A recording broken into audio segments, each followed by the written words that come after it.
Numbers 32. The tribes of Reuben and Gad owned vast numbers of livestock.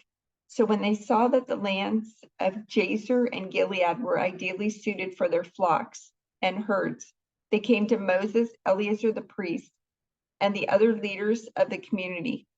They said, "Notice the towns of Ataroth, Dibon, Jazer, Nimrah, Heshbon, Eliel, Sibmah, Nebo, and Beon. The Lord has conquered this whole area for the community of Israel, and it is ideally suited for all our livestock. If we have found favor with you, please let us have this land as our property instead of giving us land across the Jordan River." "Do you intend to stay here while your brothers go across and do all the fighting?" Moses asked the men of Gad and Reuben. "Why do you want to discourage the rest of the people of Israel from going across to the land the Lord has given them? Your ancestors did the same thing when I sent them from Kadesh Barnea to explore the land. After they went up to the valley of Eshcol and explored the land, they discouraged the people of Israel from entering the land the Lord was giving them. Then the Lord was very angry with them, and he vowed, 'Of all those I rescued from Egypt, no one who is 20 years old or older will ever see the land I swore to give to Abraham, Isaac, and Jacob, for they have not obeyed me wholeheartedly.' The only exceptions are Caleb, son of Jephunneh, the Kenizzite, and Joshua, son of Nun, for they have wholeheartedly followed the Lord." The Lord was angry with Israel and made them wander in the wilderness for 40 years, until the entire generation that sinned in the Lord's sight had died. But here you are, a brood of sinners, doing exactly the same thing. You are making the Lord even angrier with Israel. If you turn away from him like this and he abandons them again in the wilderness, you will be responsible for destroying this entire nation. But they approached Moses and said, "We simply want to build pens for our livestock and fortified towns for our wives and children. Then we will arm ourselves and lead our fellow Israelites into battle until we have brought them safely to their land.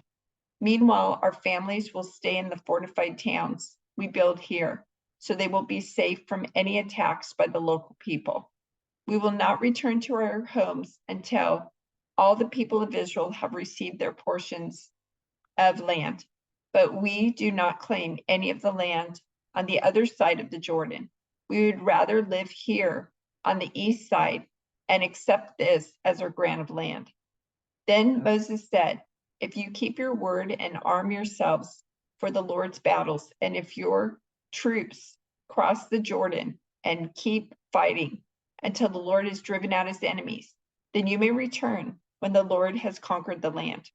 You will have fulfilled your duty to the Lord and to the rest of the people of Israel. And the land on the east side of the Jordan will be your property from the Lord. But if you fail to keep your word, then you will have sinned against the Lord, and you may be sure that your sin will find you out. Go ahead and build towns for your families and pens for your flocks, but do everything you have promised." Then the men of Gad and Reuben replied, "We, your servants, will follow your instructions exactly. Our children, wives, flocks, and cattle will stay here in the towns of Gilead, but all who are able to bear arms will cross over to fight for the Lord, just as you have said." So Moses gave orders to Eleazar the priest, Joshua son of Nun, and the leaders of the clans of Israel. He said, "The men of Gad and Reuben who are armed for battle must cross the Jordan with you to fight for the Lord. If they do, give them the land of Gilead as their property when the land is conquered. But if they refuse to arm themselves and cross over with you, then they must accept land with the rest of you in the land of Canaan." The tribes of Gad and Reuben said again, "We are your servants, and we will do as the Lord has commanded.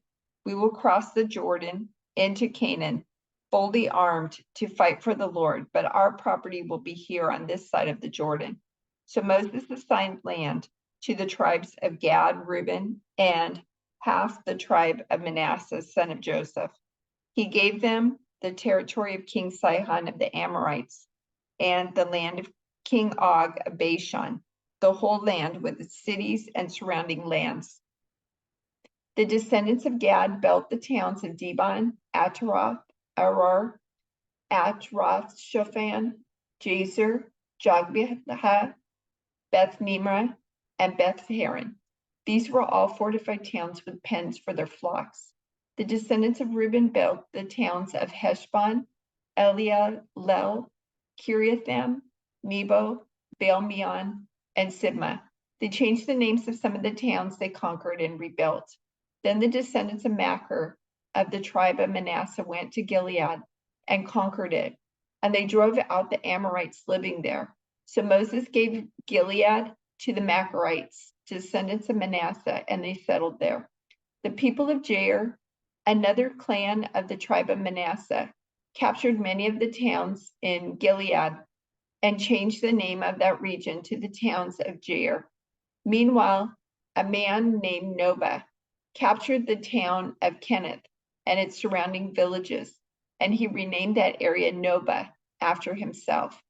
This is the route that the Israelites followed as they marched out of Egypt under the leadership of Moses and Aaron. At the Lord's direction, Moses kept a written record of their progress. These are the stages of their march, identified by different places where they stopped along the way. They set out from the city of Ramesses in early spring on the 15th day of the first month, on the morning after the first Passover celebration. The people of Israel left defiantly in full view of all the Egyptians. Meanwhile, the Egyptians were bearing all their firstborn sons, whom the Lord had killed the night before. The Lord had defeated the gods of Egypt that night with great acts of judgment. After leaving Ramesses, the Israelites set up camp at Sukkoth. Then they left Sukkoth and camped at Etham on the edge of the wilderness. They left Etham and turned back toward Pi-hahiroth, opposite Baal-zephon, and camped near Migdol. They left Pi-hahiroth and crossed the Red Sea into the wilderness beyond. Then they traveled for 3 days into the Etham wilderness and camped at Marah. They left Marah and camped at Elam, where there were 12 springs of water and 70 palm trees. They left Elam and camped beside the Red Sea.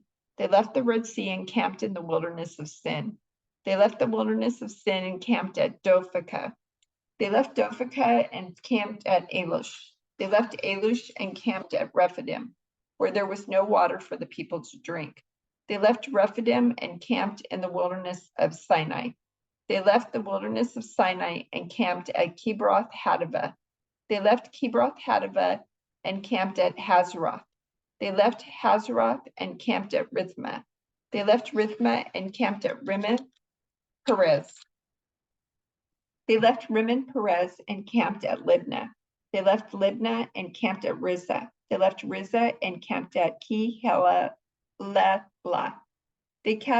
They left Ki-Heleleth and camped at Mount Shepher. They left Mount Shepher and camped at Heradah. They left Heradah and camped at Makaloth. They left Makaloth and camped at Tahath.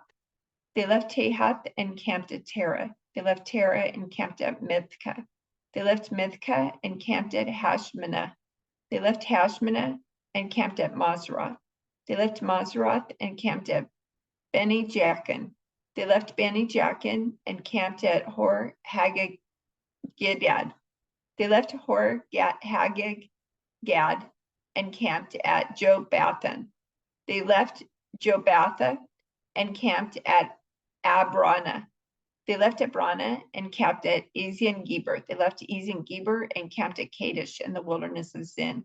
They left Kadesh and camped at Mount Hor, at the border of Edom. While they were at the foot of Mount Hor, Aaron the priest was directed by the Lord to go up the mountain, and there he died. This happened in midsummer, on the first day of the 5th month of the 40th year after Israel's departure from Egypt. Aaron was 123 years old when he died there on Mount Hor. At that time, the Canaanite king of Arad, who lived in the Negev in the land of Canaan, heard that the people of Israel were approaching his land. Meanwhile, the Israelites left Mount Hor and camped at Zalmonah. They left Zalmonah and camped at Punon. They left Punon and camped at Oboth. They left Oboth and camped at Iri Abarim on the border of Moab. They left Iri Abarim and camped at Dibon Gad. They left Dibon Gad and camped at Almon Diblathem. They left Almon Diblathem and camped in the mountains east of the river near Mount Nebo. They left the mountains east of the river and camped on the plains of Moab, beside the Jordan River, across from Jericho. Along the Jordan River, they camped at Beth Jeshimoth, as far as the meadows of Acacia on the plains of Moab. While they were camped near the Jordan River on the plains of Moab, opposite Jericho, the Lord said to Moses, "Give the following instructions to the people of Israel. When you cross the Jordan River into the land of Canaan, you must drive out all the people living there. You must destroy all their carved and molded images and demolish all their pagan shrines. Take possession of the land and settle in it. Because I have given it to you to occupy, you must distribute the land among the clans by sacred lot and in proportion to their size. A larger portion of land will be allotted to each of the larger clans, and a smaller portion will be allotted to each of the smaller clans. The decision of the sacred lot is final. In this way, the portions of land will be divided among your ancestral tribes. But if you fail to drive out the people who live in the land, those who remain will be like splinters in your eyes and thorns in your sides. They will harass you in the land where you live, and I will do to you what I had planned to do to them."